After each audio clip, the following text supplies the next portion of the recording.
What's up, ladies and gents? You know how sometimes in the playoffs you expect a team to win, but then out of nowhere they just get swept? Obviously, there's been a ton of times throughout history where a team has been swept. So I'm only going to look at the last decade or so and talk about 5 playoff series where a team unexpectedly got swept. Some of these teams were not favorites to win, but they definitely were not supposed to lose that easily. And I won't be including series where a major player on a team got injured, like Kawhi Leonard against Golden State or Kyle Lowry for a couple years. Alright, let's begin. Number 5, the Oklahoma City Thunder and Dallas Mavericks in 2012. In this year, the Mavericks were the 7th seed and the Thunder were 2nd, so normally it wouldn't be that shocking if the Mavs lost in 4 games. But they were the defending champs and defeated the Thunder quite easily in 5 games in the previous year, so it's not like they were heavy underdogs. The first 2 games in OKC were extremely close, but a Kevin Durant game winner and a few unfortunate misses in Game 2 saw the Mavs going down 0-2. Now that the series moved to Dallas, everyone expected them to at least tie the series up since the first 2 games were so close. Unfortunately, that was not the case and the aging Mavs roster could not keep up with the young OKC team. Maybe if the team decided to keep Tyson Chandler, this sweep wouldn't have happened. Number 4, the 2015 Eastern Conference Finals between the Cavs and Hawks. There's been discussions about why the Hawks performed so poorly in this series, and perhaps some of their players were banged up. But the fact is, besides Kyle Korver, the major Hawks players Paul Millsap, Al Horford, and Jeff Teague played every game in the series. And don't forget, the Cavs swept them without Kevin Love and with Kyrie Irving only playing 2 games. The Hawks won a franchise record 60 games in the regular season, and even though LeBron is never an underdog in the East, it's still shocking how easily the Hawks got swept. The only game that was even close was Game 3, which they lost in overtime.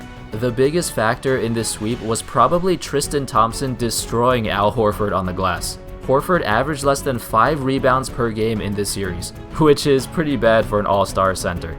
Number 3, the Spurs and the Suns in 2010. The classic Spurs and Suns matchup, where the Suns have a great regular season but then end up losing to the Spurs in the playoffs. Wait, what? The Spurs got swept? Yeah, that's what everyone was thinking back then. How did the Spurs get swept by a team that they defeated 3 times in the last 5 years convincingly? Well, the answer is the Suns had their most complete team in years, and the Spurs were starting to slow down. The most memorable performance came in Game 3 by Goran Dragic, where he scored 23 points in the 4th quarter and destroyed any hope that the Spurs had of coming back. This was the first time the Suns defeated the Spurs during the Steve Nash era, and this year was their best chance to win a title. But unfortunately, they lost to the Lakers in the conference finals. Number 2, the Spurs and Grizzlies in 2013. So coming into the series, we saw the Grizzlies as the 8th seed defeat the 1st-seeded Spurs in 2011. Zach Randolph played out of his mind. Now 2 years later in 2013, the Grizzlies are even better, and some thought that they were the favorites to win the West. However, once the series began, the Spurs defense just clamped them up. Zach Randolph, Marc Gasol, and Mike Conley all shot less than 40% from the field. Randolph actually shot only 30% on his field goals, and averaged just 11 points per game. Although some of the games were really close, the Spurs knew that as long as they contained the Grizzlies' bigs, they'd be okay, since that Grizzlies team had like no perimeter threats at all. I know the 2013 finals games between the Spurs and Heat were amazing, but it would be pretty interesting if we saw the Grizzlies face them instead. And at number 1, the Mavs and Lakers in 2011. This is, in my opinion, the most surprising sweep since the 1990s. After winning back-to-back titles, the Lakers were looking for another three-peat, but then they just got destroyed by the Mavs in the 2nd round. To be fair though, nobody expected the Mavs to be this good in the playoffs this year, and they definitely did not expect them to win the title. They were considered the underdogs in every series after the 1st round, so seeing them dismantle the Lakers like that was crazy.